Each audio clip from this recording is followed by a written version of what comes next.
കടലിലേക്ക് കടക്കാൻ അനുമതി തന്നിട്ട് എന്തിനാണ് ആക്രമിച്ചതെന്നത് ഇവിടെ വ്യക്തമാക്കണം. ഹോർമുസ് കടലിടുക്കിൽ വെച്ച് ഇറാൻ സൈന്യം ആക്രമിച്ച ഇന്ത്യൻ എണ്ണ കപ്പലുകളിൽ നിന്നുള്ള ഒരു ശബ്ദ സന്ദേശം ഇപ്പോൾ പുറത്തു വന്നിരിക്കുകയാണ്. ഇതിലാണ് ഇവിടെ ഹോർമുസിലൂടെ പോകാൻ അനുമതി തന്ന ശേഷം വെടിവെക്കുന്നത് എന്തിനാണ് എന്ന് കപ്പലിലെ ജീവനക്കാർ തന്നെ ഇറാൻ നാവികസേനയോട് ചോദിക്കുന്നതാണ് ഈ ശബ്ദ സന്ദേശത്തിലുള്ളത്. ജഗ് അർണവ്, സൻമാർ എന്നീ ഇന്ത്യൻ കപ്പലുകൾക്ക് നേരെയാണ് ഇറാൻ നാവികസേന കഴിഞ്ഞ ദിവസം അവിടെ വലിയ രീതിയിലുള്ള ആക്രമണം അഴിച്ചുവിട്ടത്. ഇതിൽ സൽമാർ ഹെറാൾഡിൽ നിന്നുള്ള സന്ദേശമാണ് പുറത്തു വന്നിരിക്കുന്നത് എന്നതാണ് ഇവിടെ വ്യക്തമാക്കിയിരിക്കുന്നത്. ഇത് മോട്ടോ ടാങ്കർ സർമാർ ഹെറാൾഡ് ആണ്. നിങ്ങളാണ് ഞങ്ങൾക്ക് പോകാനുള്ള അനുമതി തന്നത്. എൻ്റെ പേര് പട്ടികയിൽ രണ്ടാമതുണ്ട്. എന്നിട്ട് നിങ്ങളിപ്പോൾ വെടിവെക്കുന്നത് എന്തിനാണ്? എന്നെ തിരികെ പോകാൻ വിടൂ എന്നതാണ് ഈ കപ്പലിലെ ജീവനക്കാരൻ തന്നെ പറയുന്നതായി തന്നെ ഈ ശബ്ദ സന്ദേശത്തിൽ പുറത്തു വന്നിരിക്കുന്നത്. അതേസമയം ഇറാനിയൻ ബോട്ടുകളുടെ വെടിവെപ്പിനിടയിൽ പോലും ഇന്ത്യൻ പതാകയുടെ 10ാമത്തെ കപ്പൽ ഹോർമുസ് കടന്നതായിട്ടുള്ള റിപ്പോർട്ടുകൾ പുറത്തു വന്നിട്ടുണ്ട്.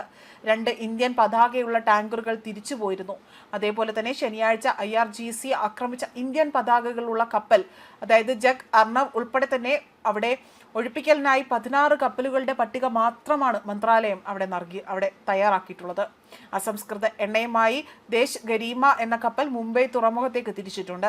പശ്ചിമേഷ്യൻ യുദ്ധത്തിന്റെ മധ്യത്തിൽ കഴിഞ്ഞ മാസം കടലെടുക്ക് അടച്ചതിനു ശേഷം ഇറാൻ അവിടെ ഇടയ്ക്കിടയ്ക്ക് തന്നെ ഇന്ത്യൻ കപ്പലുകൾക്ക് സഞ്ചരിക്കാൻ അനുമതി നൽകിയിരുന്നു.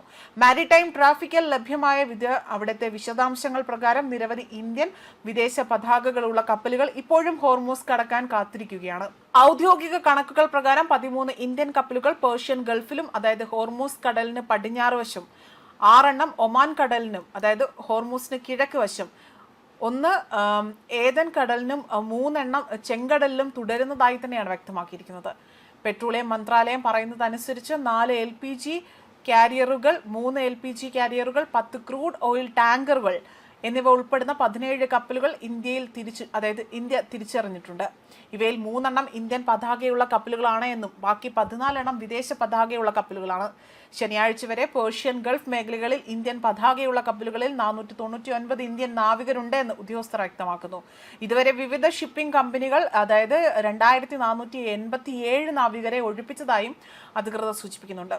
അതേപോലെ ഹോർമുസ് കടലിടുക്ക് കടക്കാൻ ശ്രമിച്ച കപ്പലുകൾക്ക് ഇറാൻ നാവികസേനയിൽ നിന്ന് റേഡിയോ സന്ദേശങ്ങൾ ലഭിച്ചതായും 2 കപ്പലുകൾക്ക് നേരെ വെടിവെപ്പ് ഉണ്ടായിട്ടുള്ളതായും റോയിറ്റേഴ്സ് ആണ് റിപ്പോർട്ട് ചെയ്തിരിക്കുന്നത്. ഇറാൻ സുരക്ഷിതമാണ് എന്ന് കരുതുന്ന പാതകളിലേക്ക് മാത്രമേ കടന്നുപോകാൻ അനുവാദമുള്ളൂവെന്നും, എന്നാൽ ഒരു ദിവസം മുൻപ് നാവികർക്ക് അറിയിപ്പ് നൽകിയതിനെ തുടർന്നുകൊണ്ട് നിരവധി വാണിജ്യ കപ്പലുകൾ കടലിടുക്ക് കടക്കാൻ ശ്രമിച്ചതായും റിപ്പോർട്ടുകൾ സൂചിപ്പിക്കുന്നുണ്ട്. ന്യൂസ് ഡെസ്ക് കർമ്മ ന്യൂസ്.